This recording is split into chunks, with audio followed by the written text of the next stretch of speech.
Here, in the desert of northern Niger, lies a forgotten battlefield of the nuclear industry. Dust, water, soil, and even scrap metal scattered around the area all carry an unseen but deadly threat.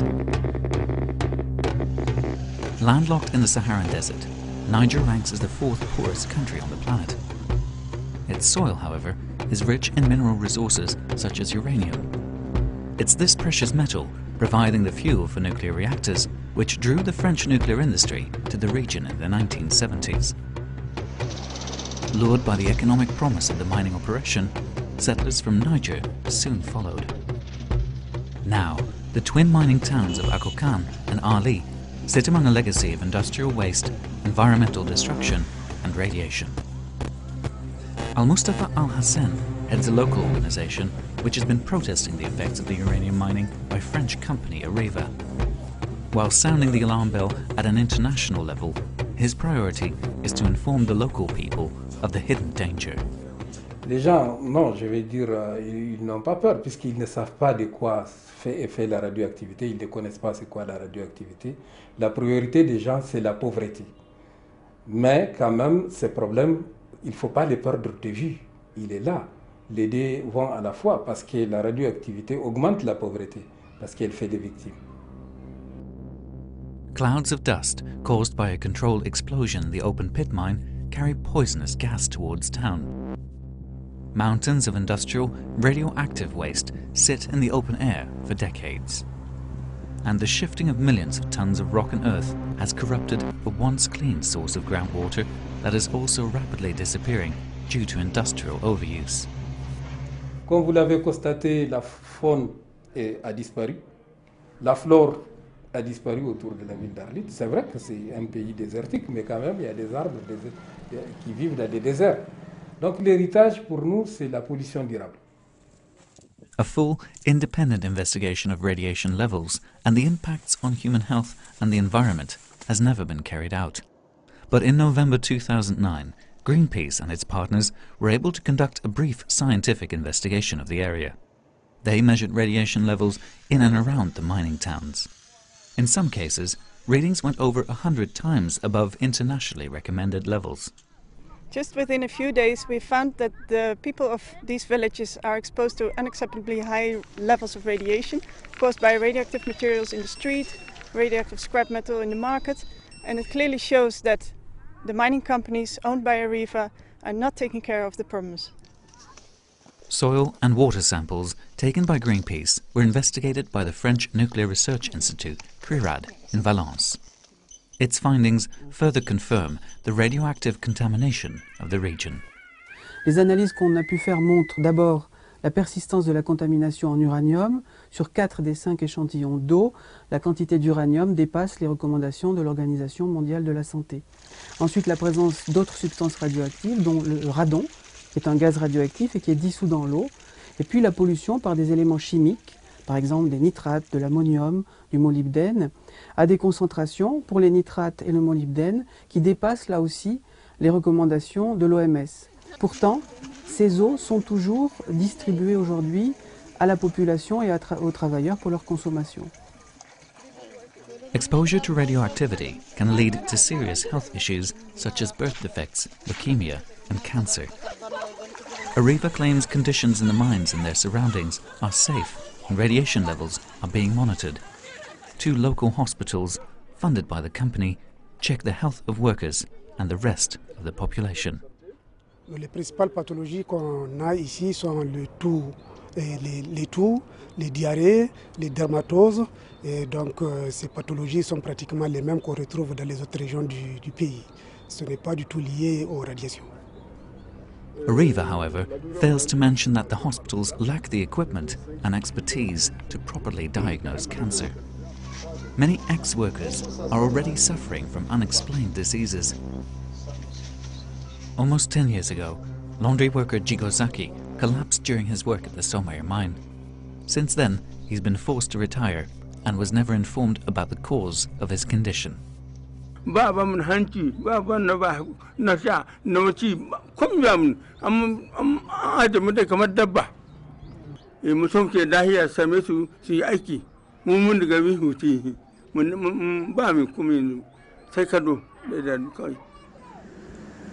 Renewed interest in nuclear power as an alternative energy source to fight climate change has led to what some have termed a nuclear renaissance. Areva's operations have already spread to over 100 countries around the world. Here in Niger, the company is planning to open a new mine at this site called Imuraren. Its critics point out that 40 years of uranium mining have only resulted in massive damage to the environment instead of delivering on the economic promises to Niger. Je ne sais pas quoi dire aux gens d'Imuraren. Si vous voulez, le fait qu'on demande l'exploitation de l'uranium, c'est pour lutter contre les fléaux de la pauvreté. Mais ce que nous constatons malheureusement après 40 ans, à Arlit en tout cas, ces fléaux n'ont fait qu'augmenter. Donc à Imuraren, je pense que c'est exactement la même chose qui va se passer. Et maintenant, si j'ai un appel, c'est d'appeler la population à être un peu plus vigilante pour qu'il y ait moins de pollution et qu'il y ait plus de retombées. On the same night that leaves most of Akokan's streets unlit, the uranium mined here is powering 1 million households a continent away. In about 10 years' time, the local economy will dry up as the mines run out of uranium. The 80,000 people living here and centuries of environmental pollution will all be left behind in the dust.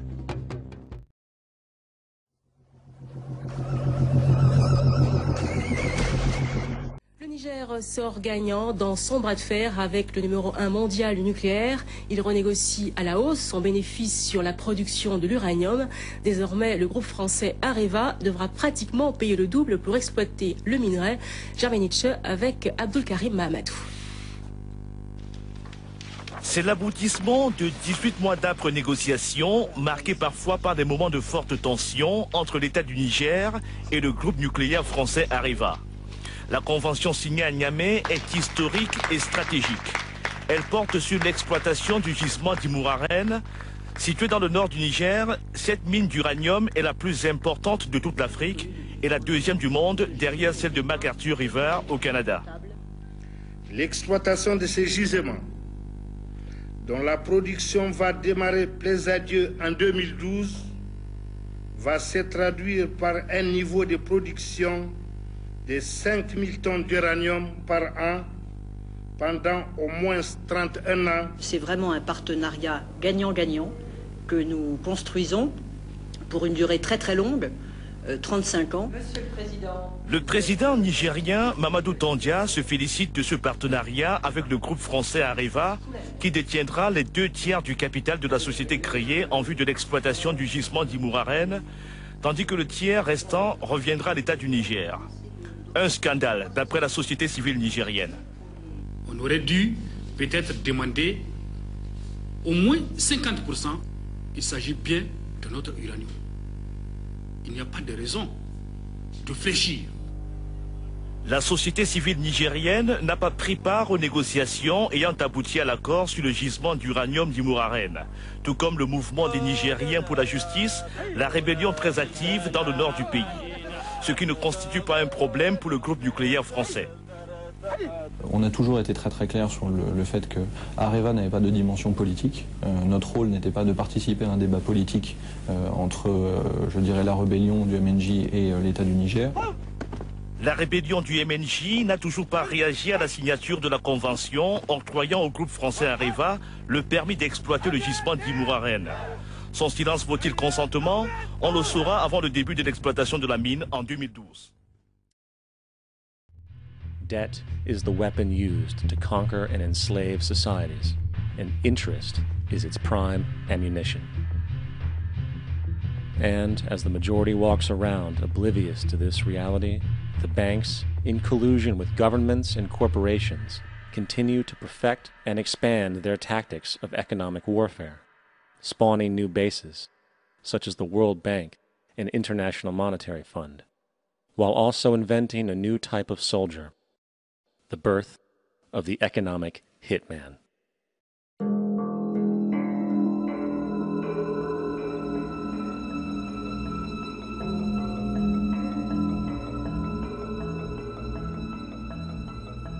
We economic hitmen really have been the ones responsible for creating this first truly global empire.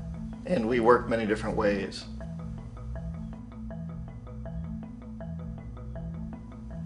But perhaps the most common is that we will identify a country that has resources our corporations covet, like oil, and then arrange a huge loan to that country from the World Bank or one of its sister organizations. But the money never actually goes to the country. Instead, it goes to our big corporations to build infrastructure projects in that country, power plants, industrial parks, ports, things that benefit a few rich people in that country, in addition to our corporations, but really don't help the majority of the people at all. However, those people, the whole country is left holding a huge debt. It's such a big debt they can't repay it, and that's part of the plan, that they can't repay it. And so at some point, we economic hitmen go back to them and say, listen, you owe us a lot of money, can't pay your debt, so sell your oil real cheap to our oil companies. Allow us to build a military base in your country, or send troops in support of ours to someplace in the world like Iraq, or vote with us on the next UN vote. To have their electric utility company privatized and their water and sewage system privatized and sold to U.S. corporations or other multinational corporations. So there was that whole mushrooming thing, and it's so typical of the way the IMF and the World Bank work, that you put a country in debt, it's such a big debt it can't pay it, and then you offer to refinance that debt and pay even more interest. And you demand this quid pro quo, which you call a conditionality or good governance, which means basically that they've got to sell off their resources, including many of their social services, their utility companies, their school systems sometimes, their penal systems, their insurance systems, to foreign corporations. So it's a double, triple, quadruple whammy. The precedent for economic hitmen really began back in the early 50s when democratically elected Mossadegh, who was elected in Iran, he was considered to be the hope for democracy in the Middle East and around the world. He was Time Magazine's Man of the Year. But one of the things that he'd run on and began to implement was the idea that foreign oil companies needed to pay the Iranian people a lot more for the oil that they were taking out of Iran. The Iranian people should benefit from their own oil. Strange policy. We didn't like that, of course. But we were afraid to do what we normally were doing, which was to send in the military. Instead, we sent in one CIA agent, Kermit Roosevelt, Teddy Roosevelt's relative. And Kermit went in with a few $1 million and was very, very effective and efficient. And in a short amount of time, he managed to get Mossadegh overthrown and brought in the Shah of Iran to replace him, who always was favorable to oil. And it was extremely effective.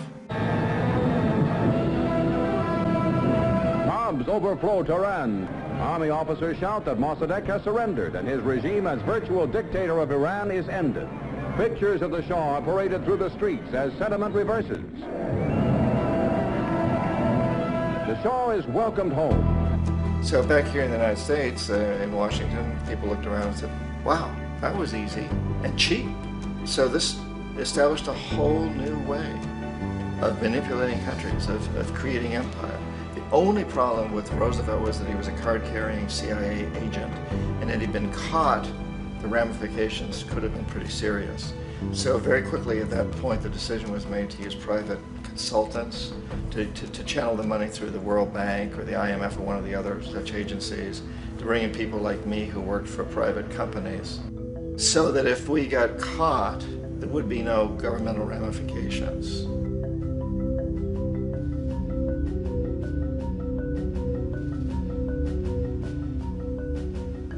When Arbenz became president of Guatemala, the country was very much under the thumbs of United Fruit Company, the big international corporations. And Arbenz ran on this ticket that says, you know, we want to get the land back to the people.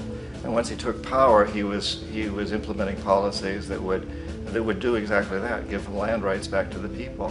United Fruit didn't like that very much. And so they hired a public relations firm, launched a huge campaign in the United States to convince the United States people, the citizens of the United States, and the press of the United States, and the Congress of the United States, that Arbenz was a Soviet puppet, and that if we allowed him to stay in power, the Soviets would have a foothold in this hemisphere. And that, at that point in time, was a huge fear on everybody's mind, the Red Terror, the Communist Terror. And so, to make a long story short, Out of this public relations campaign came a commitment on the part of the CIA and the military to take this man out. And in fact, we did. We sent in planes, we sent in soldiers, we sent in jackals, we sent everything in to take him out, and did take him out. And as soon as he was removed from office, the new guy that took over after him basically reinstated everything to the big international corporations, including United Fruit.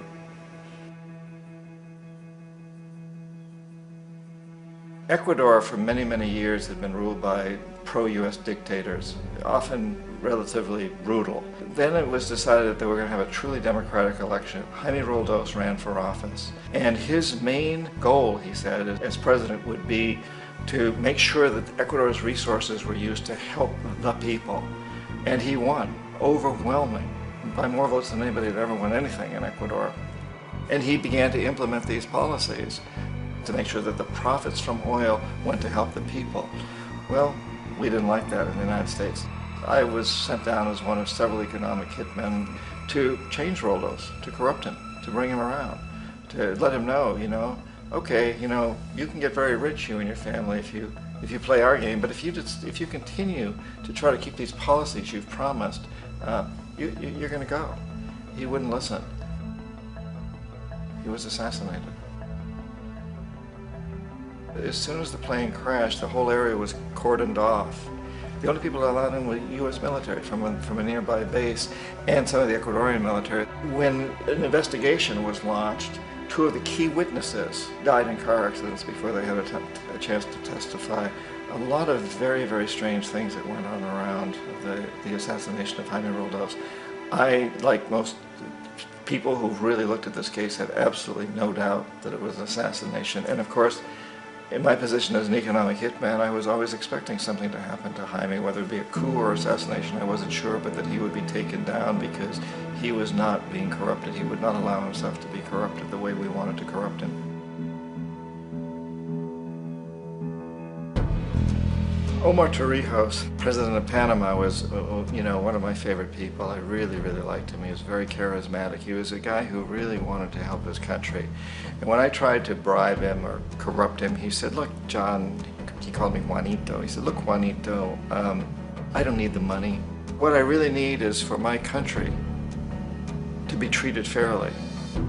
I need for the United States to repay the debts that you owe my people for all the destruction you've done here. I need to be in a position where I can help other Latin American countries win their independence and be free of this terrible presence from the north that you people are exploiting us so badly. I need to have the Panama Canal back in the hands of the Panamanian people. That's what I want. And so, leave me alone. Don't try to bribe me. It was 1981, and in May, Jaime Roldos was assassinated. And Omar was very aware of this. Torrijos got his family together and he said, I'm probably next, but it's okay because I've done what I came here to do. I've renegotiated the canal. The canal will now be in our hands. He just finished negotiating the treaty with Jimmy Carter. In June of that same year, just a couple of months later, he also went down in an airplane crash, which there's no question was executed by CIA-sponsored jackals. Tremendous amount of evidence that one of Torrijos' security guards handed him at the last moment as he was getting on the plane a tape recorder, a small tape recorder that contained a bomb.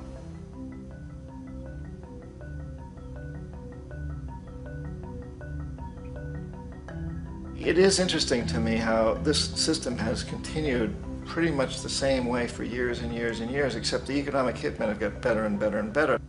Then we come up with, very recently, what happened in Venezuela. In 1998, Hugo Chavez gets elected president, following a long line of presidents who had been very corrupt and basically destroyed the economy of the country. And Chavez was elected amidst all that.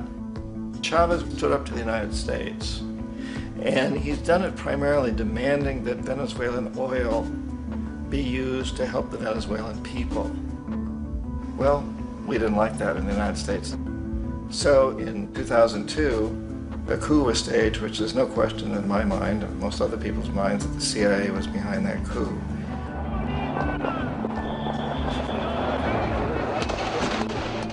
The way that that coup was fomented was very reflective of what Kermit Roosevelt had done in Iran, of paying people to go out into the streets, to riot, to protest, to say this Chavez is very unpopular.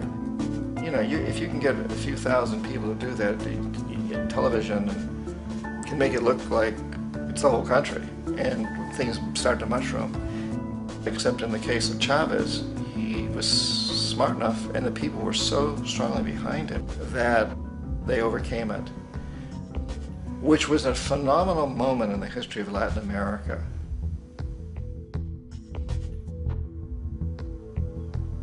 Iraq actually is a perfect example of the way the whole system works. So we economic hitmen are the first line of defense. We go in and we try to corrupt governments and get them to accept these huge loans, which we then use as leverage to basically own them. If we fail, as I failed in Panama with Omar Torrijos and in Ecuador with Jaime Roldos, men who refuse to be corrupted, then the second line of defense is we send in the jackals. And the jackals either overthrow governments or they assassinate. And once that happens and a new government comes in, and boy, it's going to toe the line because the new president knows what will happen if he doesn't. In the case of Iraq, both of those things failed. Economic hitmen were not able to get through to Saddam Hussein. We tried very hard. We tried to get him to accept a deal very similar to what the House of Saud had accepted in Saudi Arabia, but he wouldn't accept it. And so the jackals went in to take him out. They couldn't do it. His security was very good. After all, he had one time worked for the CIA. He'd been hired to assassinate a former president of Iraq and failed, but he knew the system. So in '91, we send in the troops and we take out the Iraqi military. So we assume at that point that Saddam Hussein is going to come around. We could have taken him out, of course, at that time, but we didn't want to. He's the kind of strong man we like. He controls his people. We thought he could control the Kurds and keep the Iranians in their border and keep pumping oil for us. And then once we took out his military, now he's going to come around. So the economic hitmen go back in the 90s without success. If they'd had success, he'd still be running the country. We'd be selling him all the fighter jets he wants and everything else he wants. But they couldn't, they didn't have success. The jackals couldn't take him out again, so we sent the military in once again, and this time we did the complete job and took him out, and in the process created for ourselves some very, very lucrative construction deals. We had to reconstruct a country that we'd essentially destroyed, which is a pretty good deal if you own construction companies, big ones. So, you know, Iraq shows the three stages. The economic hitmen failed there, the jackals failed there, and as a final measure, the military goes in. And in that way, we've really created an empire, but we've done it very, very subtly. It's clandestine. All the empires of the past were built on the military, and everybody knew they were building them. So the British knew they were building them, the French, the Germans, the Romans, the Greeks.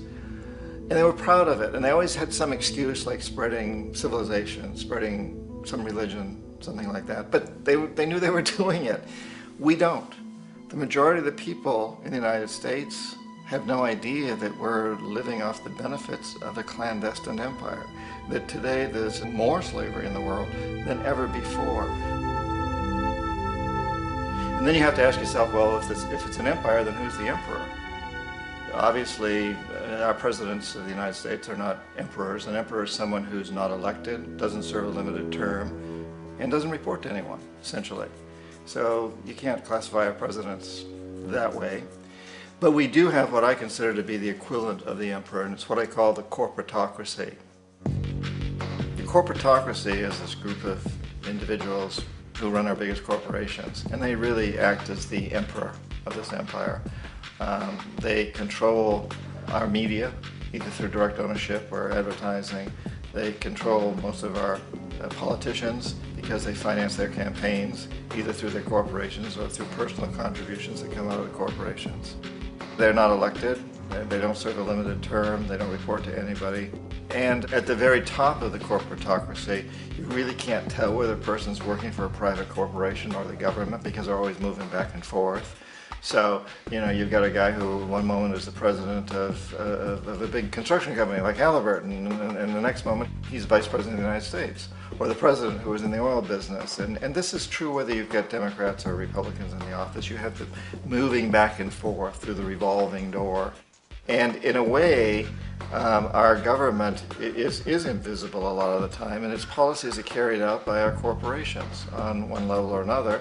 And then again, the policies of the government are basically forged by the corporatocracy and then presented to the government. They become government policy. So it's an incredibly cozy relationship.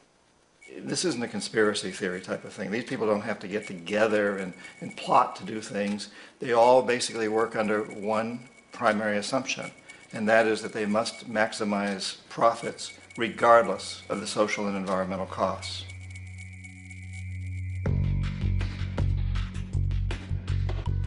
This process of manipulation by the corporatocracy through the use of debt, bribery, and political overthrow is called globalization. Just as the Federal Reserve keeps the American public in a position of indentured servitude through perpetual debt, inflation, and interest, the World Bank and IMF serve this role on a global scale. The basic scam is simple. Put a country in debt either by its own indiscretion or through corrupting the leader of that country, then impose conditionalities or structural adjustment policies, often consisting of the following. Currency devaluation. When the value of a currency drops, so does everything valued in it. This makes indigenous resources available to predator countries at a fraction of their worth. Large funding cuts for social programs. These usually include education and healthcare, compromising the well-being and integrity of the society, leaving the public vulnerable to exploitation. Privatization of state-owned enterprises. This means that socially important systems can be purchased and regulated by foreign corporations for profit. For example, in 1999, the World Bank insisted that the Bolivian government sell the public water system of its third largest city to a subsidy of the U.S. corporation Bechtel. As soon as this occurred, water bills for the already impoverished local residents skyrocketed. It wasn't until after a full-blown revolt by the people that the Bechtel contract was nullified. Then there is trade liberalization, or the opening up of the economy through removing any restrictions on foreign trade. This allows for a number of abusive economic manifestations, such as transnational corporations bringing in their own mass-produced products, undercutting the indigenous production and ruining local economies. An example is Jamaica, which, after accepting loans and conditionalities from the World Bank, lost its largest cash crop markets due to competition with Western imports. Today, countless farmers are out of work, for they are unable to compete with the large corporations. Another variation is the creation of numerous, seemingly unnoticed, unregulated, inhumane sweatshop factories, which take advantage of the imposed economic hardship. Additionally, due to production deregulation, environmental destruction is perpetual, as a country's resources are often exploited by the indifferent corporations while outputting large amounts of deliberate pollution. The largest environmental lawsuit in the history of the world today is being brought on behalf of 30,000 Ecuadorian Amazonian people against Texaco, which is now owned by Chevron. So today it's against Chevron, but for activities conducted by Texaco. Estimated to be more than 18 times what the Exxon Valdez dumped into the coast of Alaska. In the case of Ecuador, it wasn't an accident. The oil companies did it intentionally. They knew they were doing it to save money out there rather than arranging for proper disposal.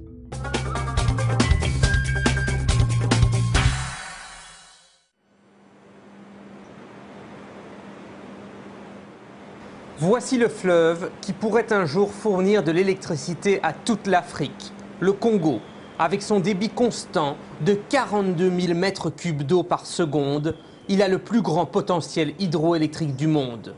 Le barrage de Inga, à une centaine de kilomètres de l'océan Atlantique, suscite la convoitise des ministres du sud de l'Afrique.